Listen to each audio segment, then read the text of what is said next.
This is the Teaching with Tinkercad webinar. We will be starting the formal presentation in a moment, and also formally introducing ourselves as well. But we're so happy you're here. Do feel free to introduce yourself in the chat. So what problem might this invention be addressing with this design? An invention is the topic of our webinar today, and an invention education. So I thought this was topical. It's a frame for a wheelchair. So this was a really cool wheelchair that actually one of our customers designed. And in their initial prototype, it was really like, it's a really cool looking wheelchair, and it also folds up, but it was super heavy. So part of their design strategy was to use generative design within Fusion in order to make this lighter. And then another one of the problems that it was trying to solve was types of materials that you could use in order to keep it strong, but also light at the same time.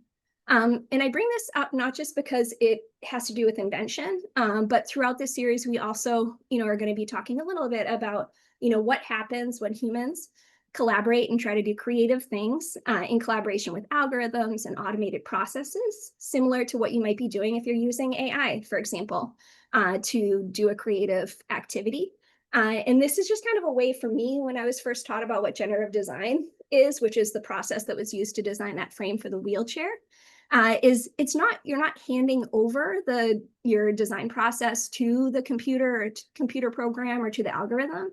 The process is you need to set really clear goals and also clear ways of measuring those goals. And then you're sending that to the computer program. It's coming up with more than 6. It'll maybe come up with 141 different solutions to your problem.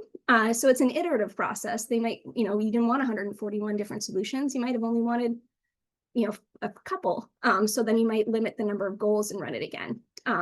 So to begin our formal program, this is the Teaching with Tinkercad webinar. Our topic today is igniting student innovation through invention education. So to introduce myself, my name is Kellyanne Mahoney.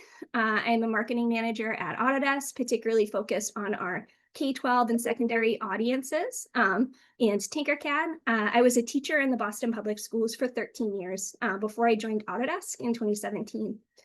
We also are going to be joined tonight by Guillermo Melatoni, who is the Tinkercad lead for Autodesk, Christian Pramuk, who is the Tinkercad Product Manager at Autodesk, and super excited, not that I'm not excited about Guillermo and Christian, but we're amping up the excitement by welcoming wonderful educators from the Watertown Public Schools.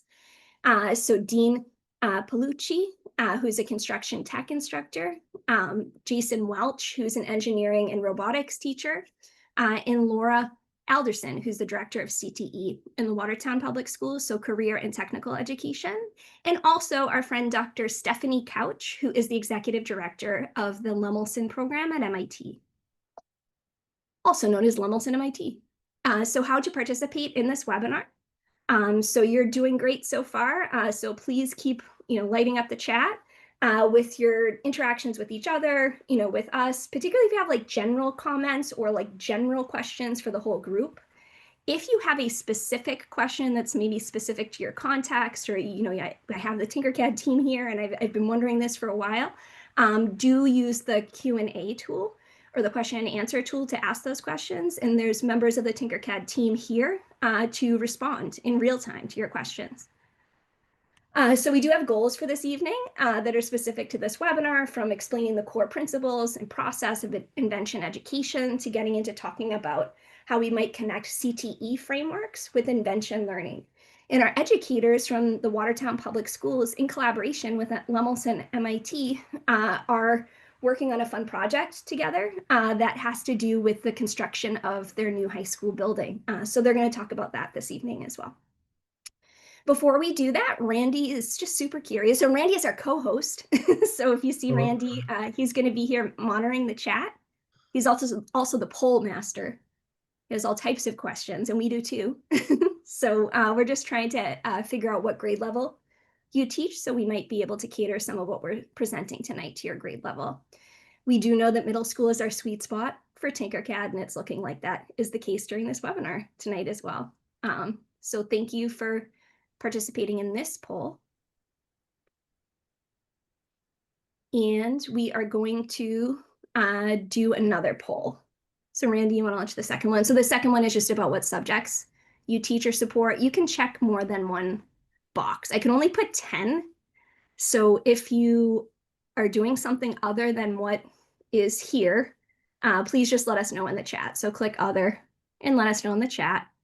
Looking like we have a lot of technology and computer science educators, science, engineering, robotics. A lot of art in the room though too. We do love STEAM. So this gives us a nice sense of who's here.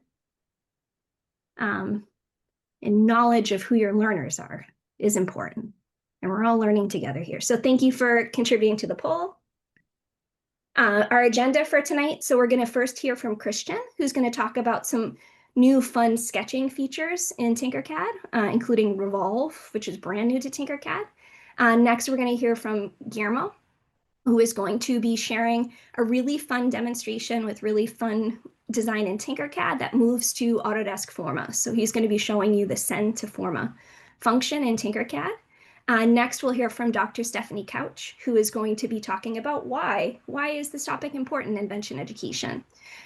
Next, we're going to hear from the team at the Watertown Public Schools, who are going to talk a little bit about how their career and technical education programs are meeting an invention and working together in order to create and grow innovative learners in their school. So excited for that. I'm going to pass the mic now to Christian so that you can demonstrate to us the fun new tools in sketching in Tinkercad. Demo time. Okay. Can I take the screen here? You may usurp the screen. There it is. I think I have it. Okay. Does everybody see the Barcelona Pavilion? I do. Good. Okay, I see a thumbs up. Listen, I'm going to use this as the basis for my sketch demo. These two shapes here are new sketching shapes, this extrude sketch and this revolve sketch. But I just want to preface this demo with, I don't want to mean any disrespect to Mies van der Rohe and his design for the Barcelona Pavilion, which is absolutely beautiful as it is. So we're just we love it so much, we're going to use it for our demo basis. So got that out of the way. Okay. Let's jump into sketching. So if you haven't used Tinkercad in a while, we recently just introduced sketching. And what that is I can drag either of these two shapes out and get into a sketch environment. I'm going to start with extrude sketch and just kind of keep it simple. So I'm going to drag the sketch out. You can see as I drag it around, I can sketch on top of any surface I have here. I'm just going to use this open area to start, and I'm going to zoom out a little bit. And what that does is it gives me sort of a straight on view of where I dropped that. So since I dropped it on the ground, I'm sort of looking at a top view. And I can see in orange some of the other models in my context here. So I'm going to keep it super simple. Keep in mind, I'm in a snap grid of 6 inches and I have my settings to imperial feet. So I'm working in feet and inches. So my snapping is in 6. As I move my cursor around, you can see that the little dot is snapping to 6 inches. So as I start to draw, I'm just going to draw with this straight pen tool. So this is a line tool. And what I can do is I can start to lay down points. Okay. And, I might just do something like this and maybe something like this. And now you can see that profile is now closed. So that's the beginning. So what did this do for us? I'm just going to click Finish Sketch just to show what this did. And then I might go in and out a bit, but then I'll sort of stay in Sketch. So I'll click Finish Sketch, and you can see that now I have this 2D shape extruded. So this is what an extrude is. And I'll just make this shorter. I'll make it a half of a foot and leave it like that. So what's really nice is I can get to a fairly complex shape quickly without combining a lot of different shapes.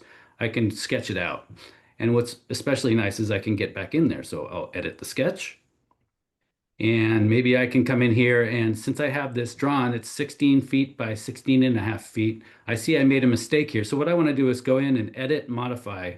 And what I can do now is I can move these points around on my snap grid. Okay. So I can select this and say, okay, that's 8 feet. This is 14.3 feet, and so on.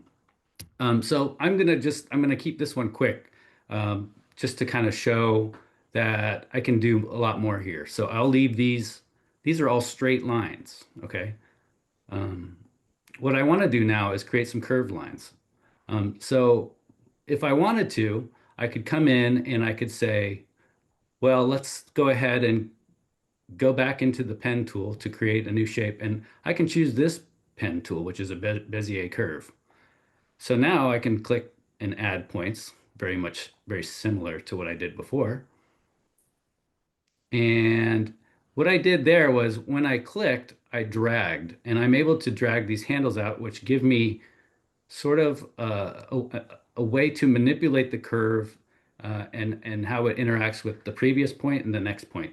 So I'll leave it like this, and I can say I'm done here. Okay. And what you'll notice is there's a difference here. I have two profiles inside of this sketch. Okay. There's this profile, and then there's this one on the inside. Okay. Whoop. I can undo that. So you can see I can select this one. Oh, wait. Am I able? Let me get out of this. Okay. So I can select this one and I can select this one. There's two sketches in here. Well, what I want to do is I think I want to do this as a separate sketch because I'm going to extrude it a little higher than the platform. So I'll go ahead. I'm going to copy this one. All right. And then I'm going to delete it. Now, let me finish this sketch and come back out and I'll create a new one on top of that previous sketch. And I'm just going to go ahead and paste that other one. Okay. So now I have this open sketch. Now there's something different about the open sketch. You can see if I zoom in, it has this thickness, right? So when I go, I can double click to enter the edit mode, which is again, if I have it selected, I can also click this to edit it, which gets me to the points and lines. And edit lets me do this. I can turn it into a corner if I want to, or I can make it smooth, which gives me these Bezier handles to adjust. And if you want, you can turn off these measurements to sort of keep them out of your visual way. I can also break the handles. So this gives me the handles, but now I can create even more different types of shapes as these are not locked. But one thing I mentioned is that with this open path, you have, let me go back to the path. You have this stroke along the path. And you get this whenever the paths are open, you have this stroke. So I can go into the stroke settings and I can make this thicker. I can give it end caps of roundness if I want, which gives me something like that. And I can do some other things in here. This is how the stroke sort of meets each other if you want the strokes to be rounded and beveled. So what I'll do is I'll leave this like this, but I want this width to be much shorter. So I'll make this like a 0.1 of a foot. So that's, a little bit more than an inch. And let's finish the sketch. Okay, so now I have this sort of curve, right? And what I can do, I'll just make it a different color. So what you've seen here is I've made a closed profile and here's an open profile. And what I can do here is maybe let's just make this shorter. And once I'm done with the sketching, I have all of the other 3D modeling capabilities that I have in Tinkercad. So I can go and cut it up with holes, or in this case, I'll just duplicate it and bring it up. Let's bring it up 0.5. A little more. Let's bring it up 0.75 and then just continue to duplicate like that. So now I have kind of a nice screen. So if I look back coming in from the stairs here, I can see my approach here. And of course, this was not part of the original design, but that's just something to demo sketching with. I can do something similar. How am I on time? Can I keep? Oh, I'm good. You're good, Christian. Yep. Okay, let me know if I need to speed up. But I want to build an archway here. So I'm going to drag my extrude out and I'm going to put it this way now. So I'll be looking flat on towards the stairs and you can kind of see where the stairs are. So I'm going to start sketching in my curve tool here, this Bezier curve tool. And I know that I'll stay in 6-inch increments for now. But what I want to do is kind of create an archway here. So I want to make something that's like 8 feet tall. So let's turn on our our measurements again. So that's 6.5. Let me press the backspace and I can interactively see where 8 feet is. Good. And then I know it's going to be maybe about 5 feet this way and another 5 feet that way. You can see the measurements on the screen, right? And then I'll bring it back down to 8 feet. And you can see this is an open path, so I do have my strokes there. It's probably a little thick for me, so what I'll do is edit the strokes, and I can change that to, let's say, point a half of, so that's 6 inches is a half of a foot. I'm working in feet right now. I'm good with that. And let's just see what that looks like. It looks something like this. That's interesting. But I'm going to just go ahead and edit that a little bit more. So I'll go back in, select my path, click the edit, and I'm going to bring this up maybe just a foot, but I want this to be an arch. So I'm going to make that point smooth. And now, if you look, it's a little hard to see, but you can see now I have these handles that I can use to make a crazy arch, or I can make it a pretty traditional arch. And I think this is looking good to me. Another thing I can do is, just to add another little detail, maybe I'll come in and I told you you can create multiple sketches in one in one sketch shape. You can make multiple profiles. So I'll just sketch like a little seat over here and make it connect with the wall. I'm going to just move that over. And so now that since these shapes overlap, this open profile and this closed profile, when I finish the sketch, they get melded together and they're part of the same sketch. So now I have kind of a different entryway, which I'm pretty sure the architect will not like, but hey, it's for demo purposes, it's all right. So let's move on. That was the extrude sketch. And what I want to show now, we just released this last couple weeks ago, is revolve sketch. And I think you know what revolve sketch might do. What revolve sketch is, and I'm going to hide this statue and I'm going to replace it with something that will be more of like a water feature using this revolve sketch. Here it is. It's the green one. And I'm going to place it on this platform. So if you think about a revolve, it's basically taking a sketch and revolving it 360, whereas the extrude is extruding it a certain distance. So with that in mind, let's build something. I'm going to create just something here that, and I'm going to use my Bezier handle so I can create something that has a little bit of a, a little bit of a curve like this. And as I'm sketching, you can see what's going on up in on the right-hand side is there's a preview of what the result is going to be. Okay, so I'll just go ahead and let me back up and I'm going to close this. So that's a closed profile. Now I'm not totally happy with that, but if you look here, you can see what it's actually giving me. This sketch on the left-hand side is meeting up with this vertical line. You see this vertical line in the middle where it's blue on the right? This is the axis that sketch gets revolved around to create the shape, okay? So everything on that side gets included in the revolve, and everything on the blue side on the right gets cut out.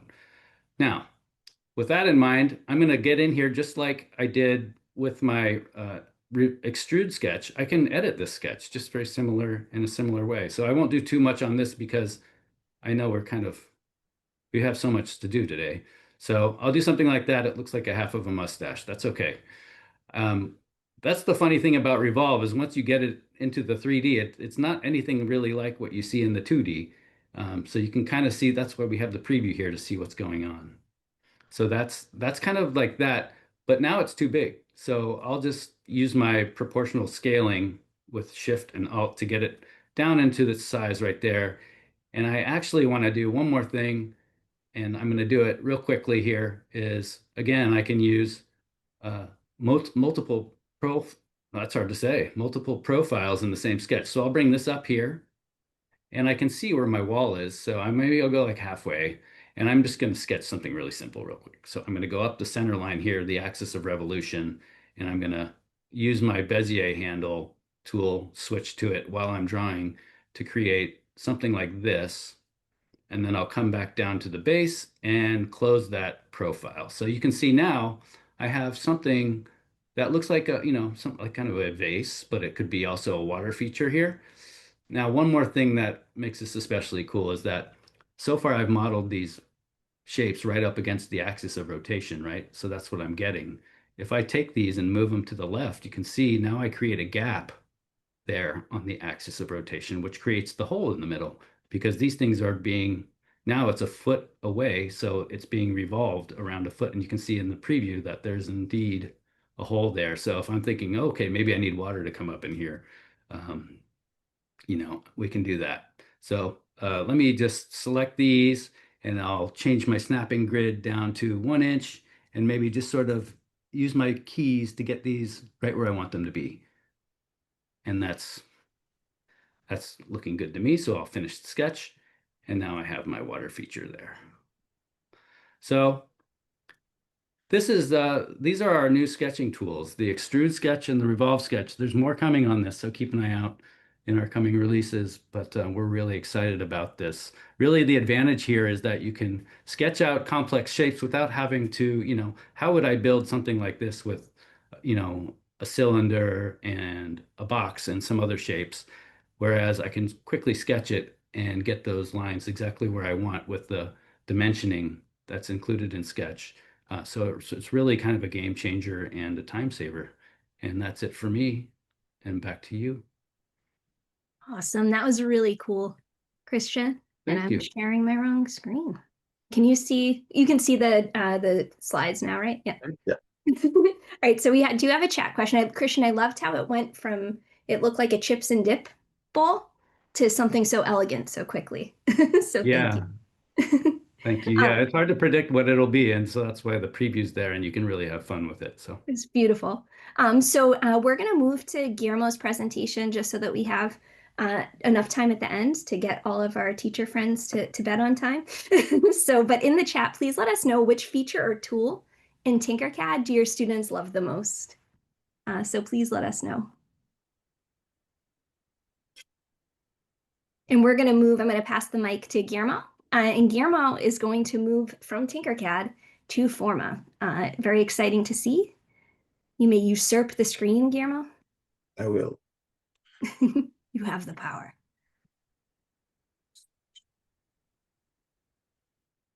And you should be seeing my screen, right? I can see Forma now. Perfect. Yeah, because the first question is, what the hell is Forma? Did you use the H word, Guillermo? I said, hell, that's fine. Could be worse. So what is Forma? Because everybody's probably more familiar with Fusion, and Fusion is, as you know, our industry cloud platform for design and manufacturing, right? For the engineering, mechanical CAD, industrial design side of the house. But also it's also very well known for the architecture, engineering, construction, and operations side of the house, and also the media entertainment and the movies and everything like that, right? So the Fusion's counterpart on architecture, engineering, construction is called Forma. It's a new platform that has been introduced in the past years, but with a little more emphasis this year at Alderson University. And one of the things it has, it's an application called Forma Site Design, which is what I'm going to be showing right now. And basically what it does in this particular case, it allows you to analyze the impact of your building in an environment, or the opposite, or try to understand how the environment will impact on your building, whatever of those two. And it's a very AI-driven application. I could start if I started from scratch on Forma. And by the way, to get Forma as a teacher or a student, of course, it's free for students and for education. You need to first get an account, or the teacher has, as teachers, you have to get an account and then add students to the contract. So then they can actually see Forma. If not, they won't, or they won't have access when they try to log in. But for example, if I can create a new project, it's going to be called new project because why not? And then I can just say and just put any zip code. This is somewhere close to where I live, and I can define an area in here. Let's say something like this. Anybody from North Marine in the house? If I confirm the map area, then it will start gathering information about that location. And the information about the location also includes the terrain, the 3D terrain. It also includes buildings. It includes all the information around weather, sun patterns, noise, winds, everything that might happen in the place. And once you have that, you can start. I'm just gonna get some data here. I'm gonna add buildings. And this is free, and free is amazing, right? And after that, I mean, you're good, you're done. So so now I would have my buildings. They're gonna show up in a second, and but what does this have to do with Tinkercad? Because I could start modeling here, but maybe there's a way to send from Tinkercad to here. So you can start something on Tinkercad and then take it there. So this is what I'm going to be doing. I'm going to start, before even starting on Tinkercad itself, on the 3D workspace, I just want to show you a couple of things I've been doing. So on the code blocks environment, which I hope you have used or seen at least code blocks before, I've been trying to build modular pieces that can then become buildings, right? I mean, modular architecture is something pretty interesting.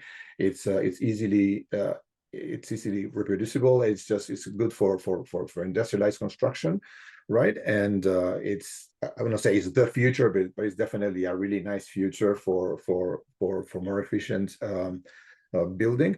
And in this particular case, I'm using code blocks, which is sort of a blocks-based kind of Scratch environment in which we use pretty much the same shapes from the 3D workspace and similar operations, and plus some things that are more like about coding. And in this particular case, what I wanted to do was a piece that allows me to basically create it. Whatever allows me to create this particular wall that is pretty open, but also I can define the angle of the opening, then the number of pieces. For example, vertical is 25 pieces, but if I now say 15 and I run the code again, and this is the beauty about working with code, right? So if I'm doing this in Tinkercad, I have to pretty much start from scratch on that part, right? So in this particular case, since all this is driven by code, and anybody that does computer science, I don't have to explain the need of a variable, right? But something like this is very interesting. And of course, then I can send it as a shape into my 3D workspace. So that's where I'm going to go. In my 3D workspace, when you publish something from your code blocks, it's going to show up in your creations. And I have a bunch here already. So if I just start throwing some into my canvas here, based on this, the way I designed them, and this was kind of a hopefully smart way to work, was to get them to fit on the grid, right? So in this particular case, for example, if I just make this one fit here, all of a sudden I have fairly nice fitting two curves that can become something. In this case, I can just bring this other wall and also rotate it, let's say 90 degrees, and just by placing it here, it's already done, right? And just like in any cooking show, voila, right? I just wanted to show something to then go to format. In this particular case, I was thinking about like a little pavilion. I mean, I built the Barcelona pavilion many years ago.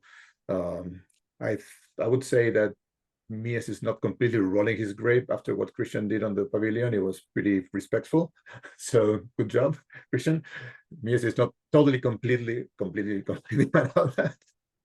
And in this particular case, I just made based on all the pieces that I built there, plus some nice abstract humans based on sketching. That's another way to use an extrude. So in this particular case, I also added some with using extrusion and then revolve for this thing that captures water into a fountain. The bench inside is another extrusion, right? So it's just getting Tinkercad to do as much as you want, right? And you can here.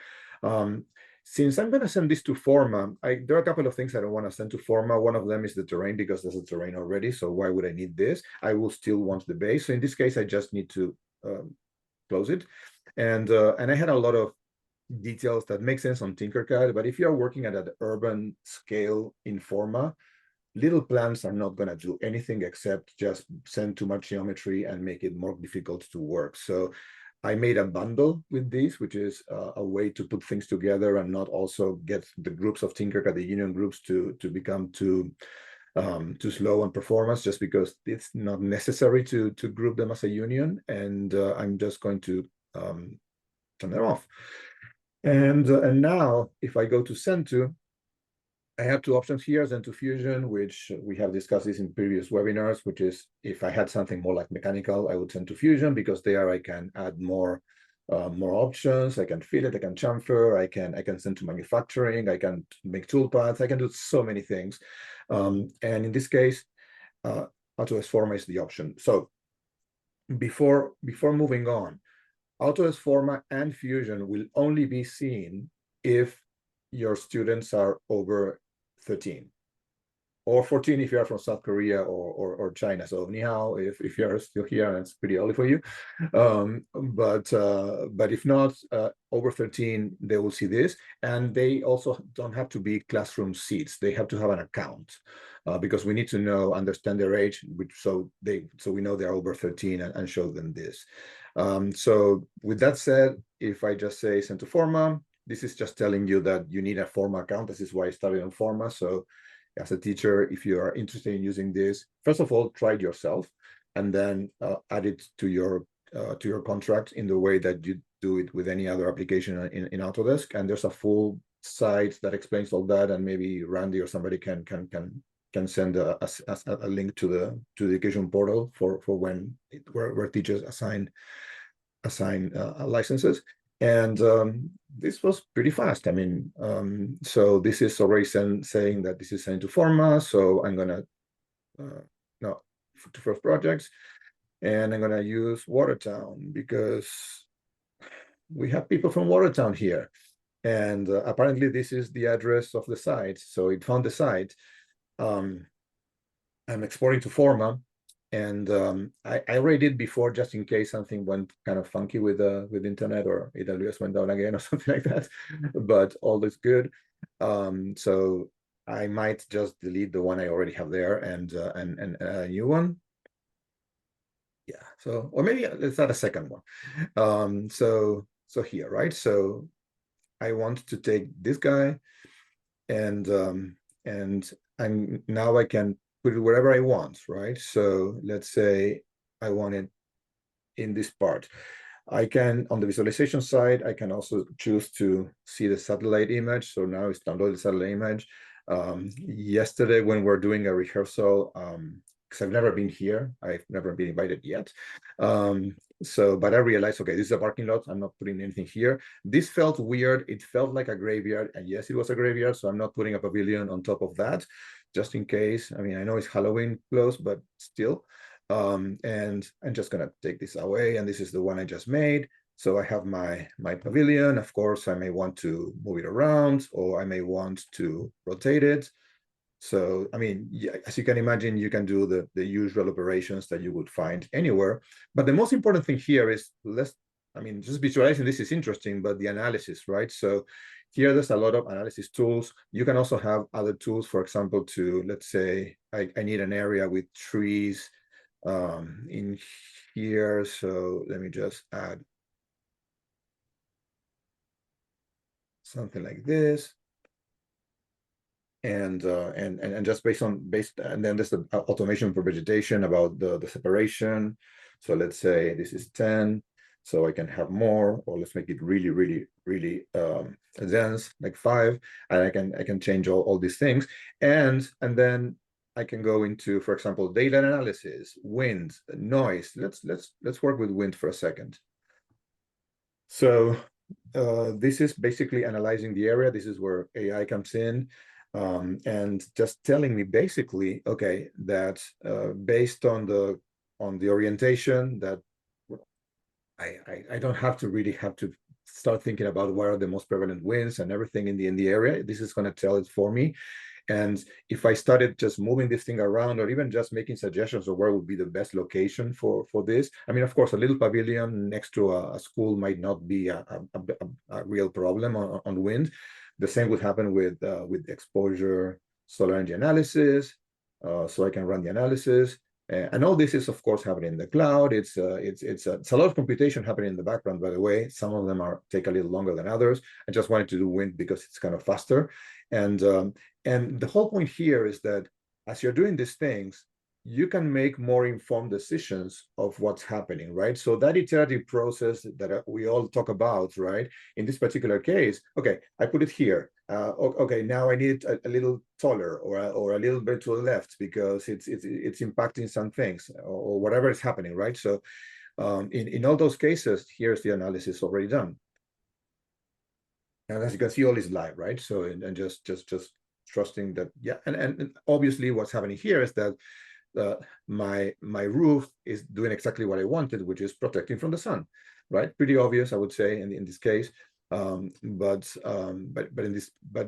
this is part of what we were trying to achieve here, which is have enough information to understand if we made the right decisions on the design, and then keep moving forward, right? So, for example, from here you can take things to Revit and start doing the architectural design, or to other places, or to other products from Autodesk to keep working, even going into construction management if this actually happens to be a project that's going to be done, right? So, but it's interesting. We think it's very interesting to still see Tinkercad at this starting point for everything, right? So have a very friendly application that in which you can do things very fast and very powerful too. I mean, everything that Christian showed and I showed on Little Pavilion, right? So it's not trivial, right? So I could be showing this image maybe without Tinkercad around, and I could start asking around, and maybe somebody could tell me this is coming from a more professional product, right? And just get those tools in the hands of the kids, and trying to see how they can make better decisions because they have more data to make those decisions. That is the magic of design thinking, right? Just keep moving, keep iterating, and all the what ifs, right? So you're starting like that, or the Christian, right? He started with this kind of weird mustache on the fountain. All of a sudden it transform into some sort of beautiful vase, right? Because that's the what if. What if we did this? What if we change this? What if, right? So yeah. So what if you use Forma with your students? Maybe they'll do something very magic, and I can't wait to see what they do. With that, I'll go back to you, Kellyanne. Thank you, Guillermo. That was awesome. So we are running a little bit out of time. So we do have another question that we are actually really interested in hearing from you about, which is which careers are most appealing to your students?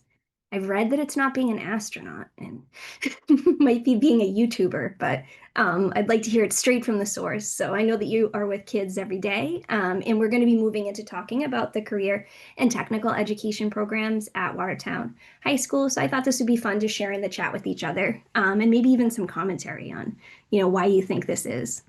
But I'm going to pass the mic next to Dr. Stephanie Couch, who is going to provide a framework for what the work that the teachers are doing in Watertown around invention education. So Steph, please take it away. All right, thank you so much. Next slide. All right, and the next one. You're Stephanie. I'm Stephanie. That's I'm you. the executive director of the Lemelson-MIT program. This program has been part of MIT for over 30 years, 31 years to be exact. And I joined about 10 years ago and started examining not the inventions of prolific inventors and award-winning collegiate students, but actually my question was, like, how did these folks get to be inventors? Are inventors born or are they made? And one of the groups that I was able to study were actually high school students and their teachers, because the program also has worked with teams of high school students for over 20 years helping them learn ways inventors find and solve problems that matter. And 19 of those high school teams have earned patents for their work. So there was a lot of things to look at here in terms of how does somebody become an inventor. So next slide. So we began to look at the most important elements of some of the program offerings that the Lemelson-MIT program has had for this 20-year period, and then began to think about, okay, how do we develop curriculum and take this into classrooms across the United States? Because we did learn that these opportunities for learning starting in the early years and continuing through college were super important to somebody's development as an inventor. And so we call this invention education. It's really a teaching strategy in which people find and define problems in the community and then design and build new, novel, useful, and unique solutions to make lives better. Next. Okay, so, not to be too complex, we wanted to like boil down what we learned and what our process is into 4 easy steps. So we've shown them here on this slide. And the process that we use with all of our instructional materials are really helping students find a problem in the community. And this is part of the secret sauce, is something that the students care about, that they're passionate about, that matter to them and people that know. And then doing the background research to really come to understand that problem very deeply, and then designing the new, novel, useful, unique solution that doesn't yet exist. We can do patent searches and all kinds of things to understand that, and then actually building and testing it. And what we've seen is, students don't just show up in 11th or 12th grade and they're able to produce an invention. No. There are these kinds of different skills you put in your tool bag. And one of them is this ability to use the kinds of tools we were just talking about. And those are very helpful for the design phase and also during the building, testing, iterating phases. So it's really fun to be here tonight because we all do fit together, even though we may specialize in different parts of the process. Next slide. Okay, so I'm going to give you an example then. When the educators we're working with are working with teams of students, this is an example here on the slide of one of our instructors in Southern California. The problem that the students wanted to solve had to do with the wildfires that you all have heard about that are so life-threatening for the students, their families, their neighbors. So these students at the Archer School for Girls that we've worked with have had a multi-year project where they're doing different prototypes of solutions. So one is, for example, Hydra. And so they're figuring out how to put a device on the rooftops of the school building that will use AI to identify embers that are floating by and therefore extinguish water and try to put water on the embers before they land on the rooftops. So they actually use the Fusion tool on that one, but they have a multi-age program. And so that's where the different tools come in at different levels of development. So we're able to see that come to fruition following that same process I just reviewed. And you'll hear from our colleagues in Watertown about how they're thinking about using that kind of process for the excellent work that they're doing. And I don't want to take away from their story because they are the best ones to tell it as our education leaders. Okay, but you might say, well, okay, why does this matter? And I have a lot of reasons why I think invention education matters. One is that I think we all know we're long past the days where schooling and preparation for careers in life is just about memorizing content knowledge, because AI can help you through all that, right? But students need also technical skills, and they also need the human skills that come from these types of collaborative teamwork efforts, and also with engaging with community members. And so, these things do a lot for students, whether they decide to go down a STEM pathway or not. And I want to give just an example of the mindset that comes out of this kind of approach to teaching and learning. This is Alejandra Cortez. She was one of the students in the example I just gave of the Archer School for Girls. Very proud of her. She'd been involved multiple years and then did some other things also with USC and others. And then lo and behold, she had such a great story to tell and so many things from her high school years that she was admitted to lots of campuses, the UC system in California, Stanford, MIT, Harvard. She ended up choosing Harvard, that other school down the road. And that's fine. And we met up because she's now a student leader in a women in coding program, We Code.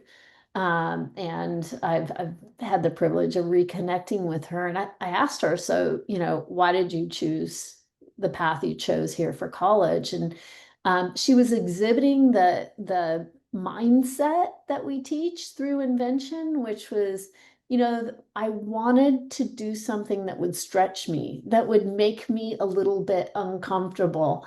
And staying in my home state, wouldn't have done that. So I moved here to try something new. I can always go back. And I think, just these kinds of mindsets and skill sets that we teach when we ask students to go look into something that doesn't exist, imagine it, and try to create something new. And if you might fail at it, that's okay. That's one step towards being on the right path of figuring something out, and just the growth mindset that comes out of this. So next slide. So again, those phases I told you, you have to get out of the classroom. The students have to go talk to real people to understand real problems. And there's lots of different people that are really good at informing students. Sometimes it's emergency crews who know a lot of problems. Sometimes as elected officials, they get an earful, believe me. It can be social scientists. That's what social scientists do. They come to understand people's needs. So that's why this whole thing is also great for social sciences. Next phase. So then, they might have to go back to those same people as they dig in and try to understand through their own research online. There are many lawyers who do pro bono work who would be happy to help students through patent searches, entrepreneurship centers that can get kids thinking about factors that will affect bringing their creations forward. Next phase. Okay, designing solutions. Now that's just what we're talking about, right?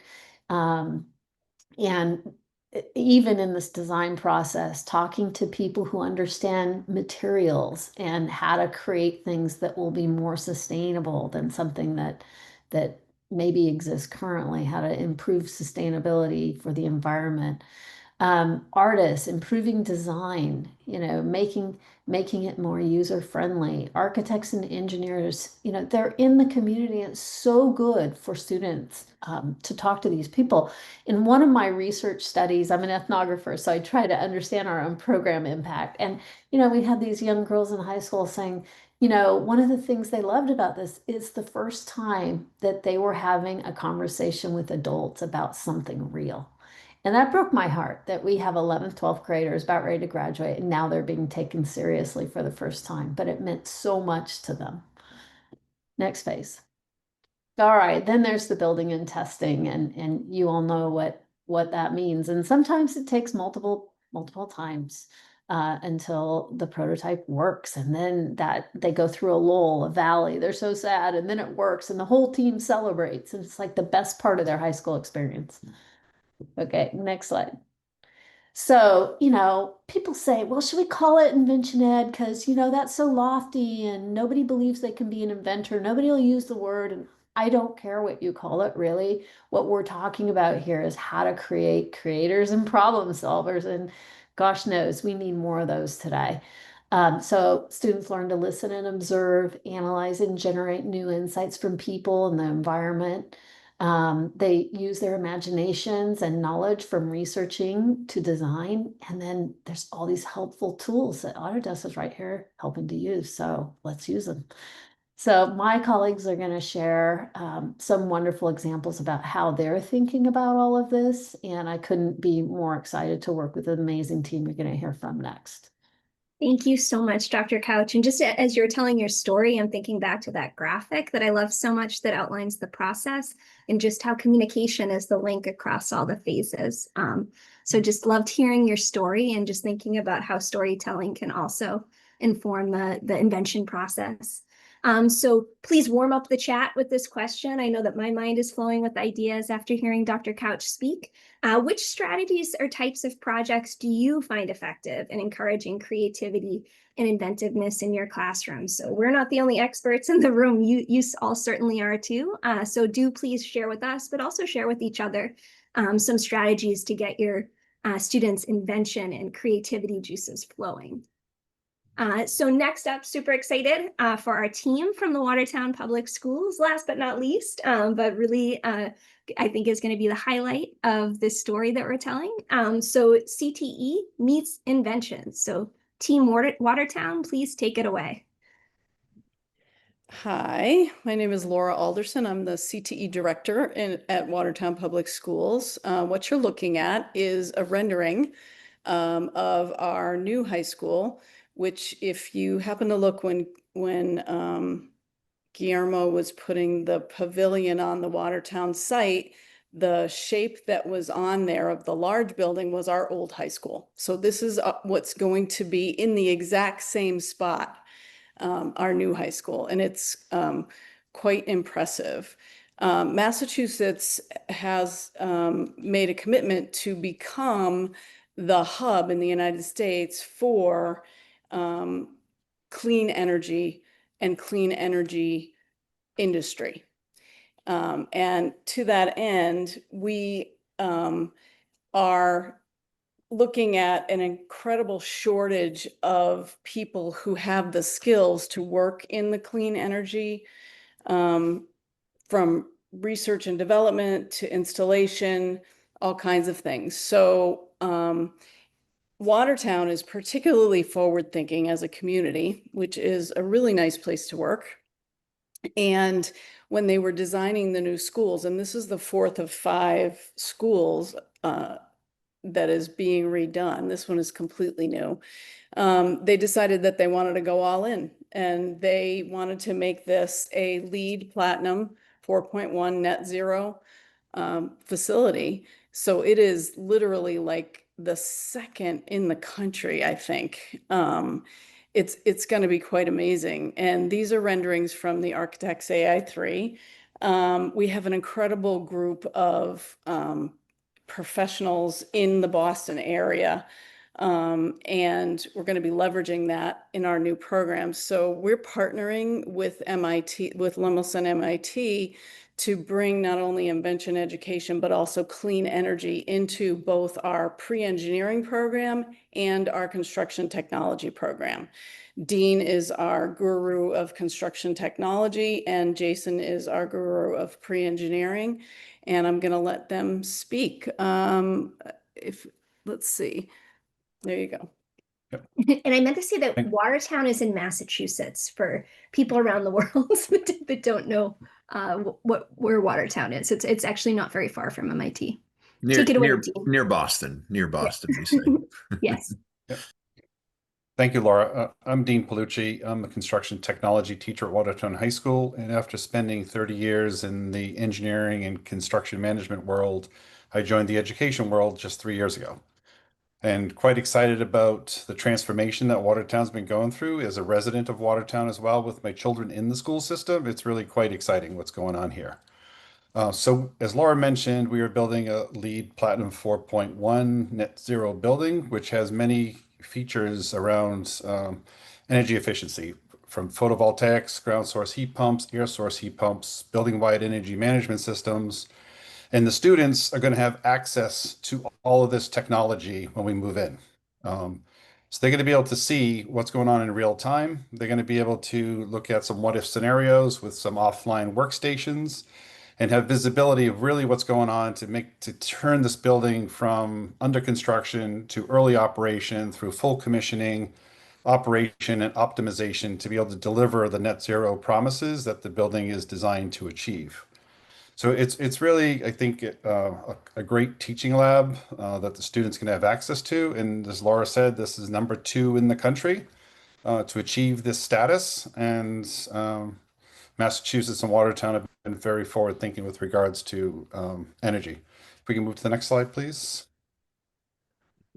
So how do we use real world policies and community needs as design prompts? So as mentioned, Massachusetts is very aggressive in what they're doing with energy.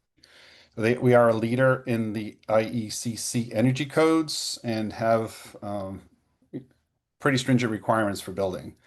In addition, there's a housing shortage throughout Massachusetts, affordable housing in particular.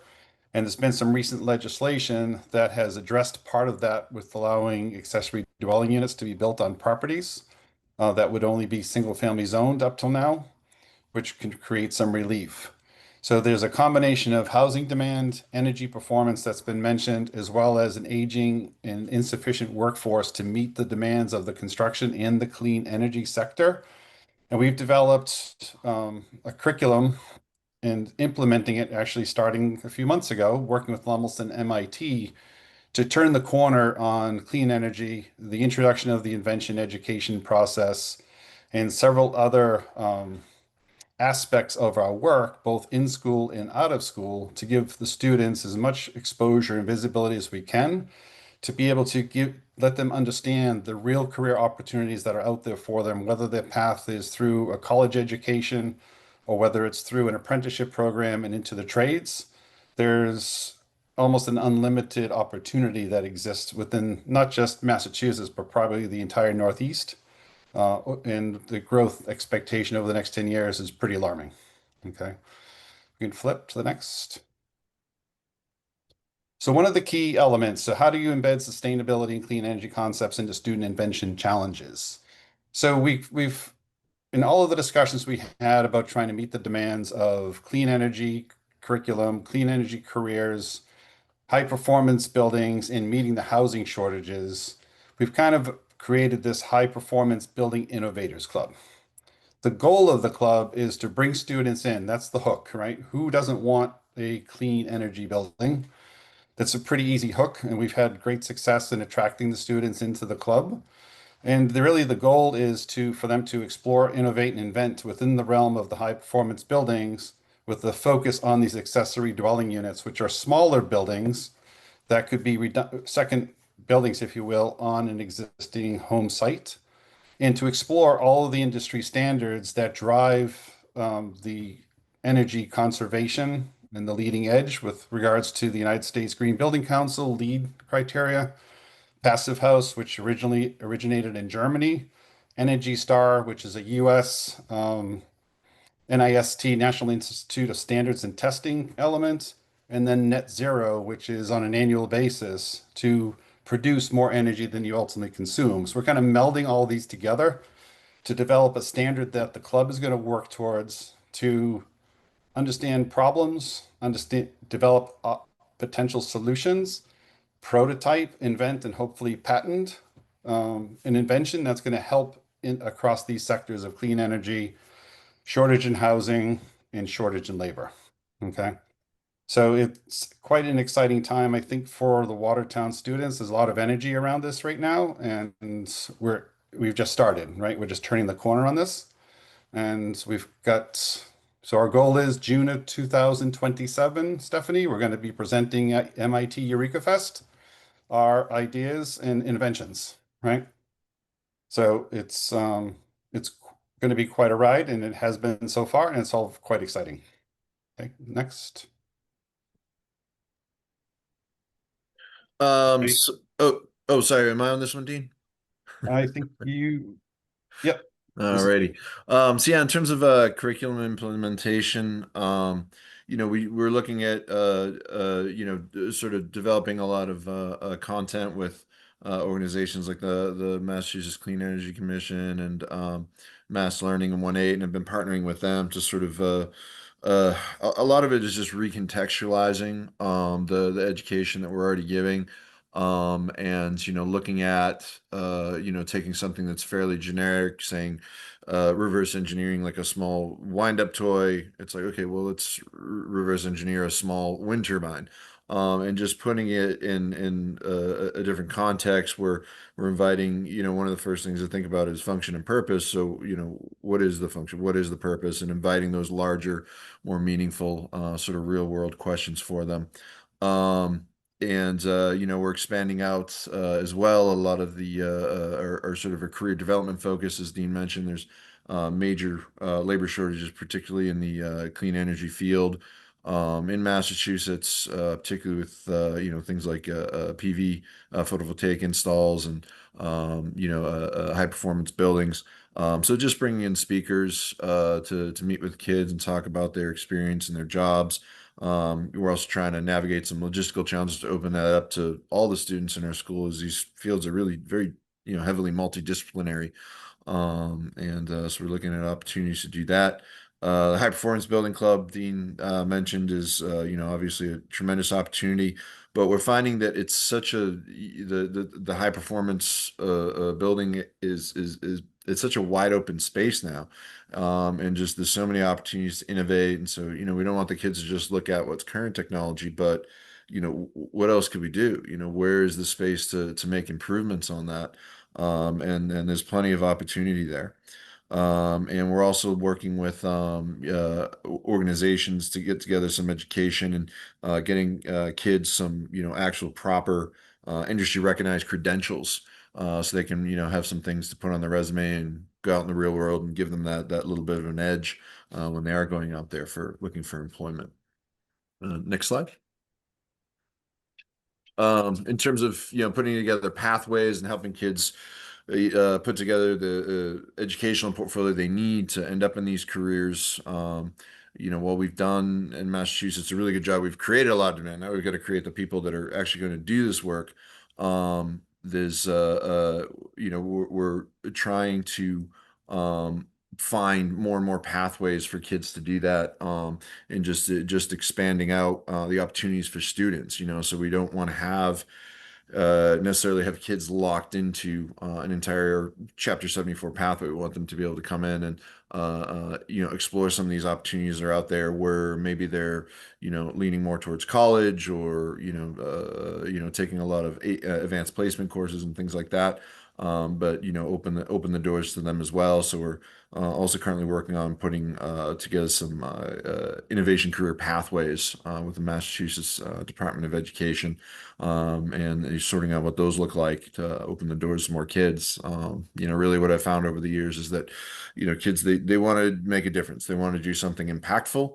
And we have a responsibility to provide them with education that's going to allow them to do that. And clean energy and high performance building, things like that, is a very direct way that they can affect change, very positive change in the world. So we're trying to open as many doors as we can.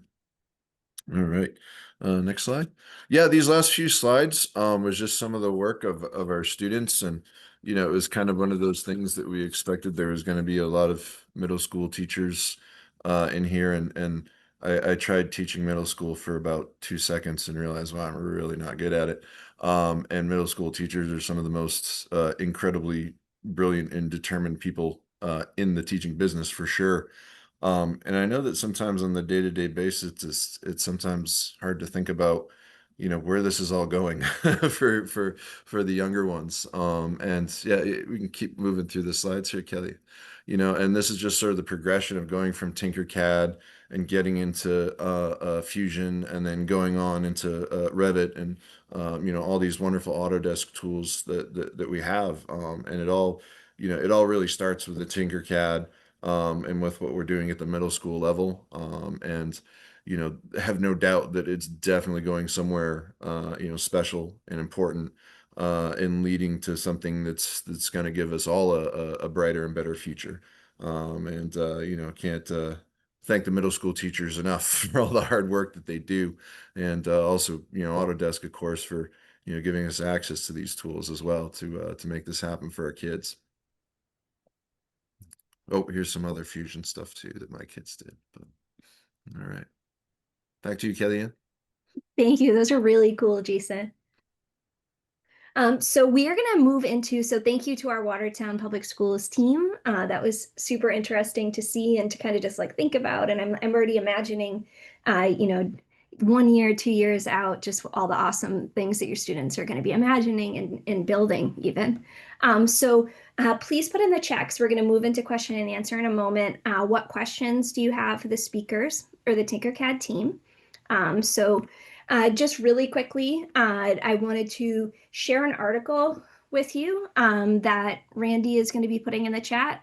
These are stories just kind of aligned with what we've been talking about today about innovating in the built environment and applying, architectural and design and even like thinking about like construction skills to work even in high school is the Autodesk Design and Make It Real competition and program that we host every year at Autodesk. We give away over $100,000 every year in micro grants and scholarship awards. Last year, our 2025 challenge was called Make It Home. And it was the question is, what if affordable housing could actually do something else too in a community? So this article that Randy is sharing is just stories from our winners and some of our really cool judges about the stories behind their designs, their design process, and just the beautiful outcomes of what they imagined. We did also today announce the theme for next year's program. And again, this is a program in which we're giving away $100,000 in scholarship awards. I think $75,000 is actually going to go to the contest this year. And the theme for this year is Make It Heal. I'm not going to play our video with Josh Dobbs, who is a quarterback with the New England Patriots and also the spokesperson for our campaign, but this will be linked in the slides for you. So this is our little 30-second teaser. It's also in that article that Randy shared. We appreciate you sticking with it with us and just want to say thank you again to our wonderful guests from the Watertown, Massachusetts Public Schools for sharing your story with us, and also Dr. Stephanie Couch from Lemelson-MIT. And Tracy, who's also joining us from Lemelson-MIT. So we've got our friends from Cambridge as well with us. And also just to all of you for joining us in very, very difficult time zones as well, live for this webinar. So please, we hope that you join us again. We thank you for all that you shared with each other today in the chat as well, and for sharing with us. And we hope to see you again in November. So please join us. Thank you. This is the point in which we all do an awkward wave together. And then we end the webinar. So any type of like awkward wave that you want to do. I like the pageant one is kind of nice too. Oh, that was good, Darren. Oh, nice, Christian. All right, take care, everyone. Thank you all. Thank you.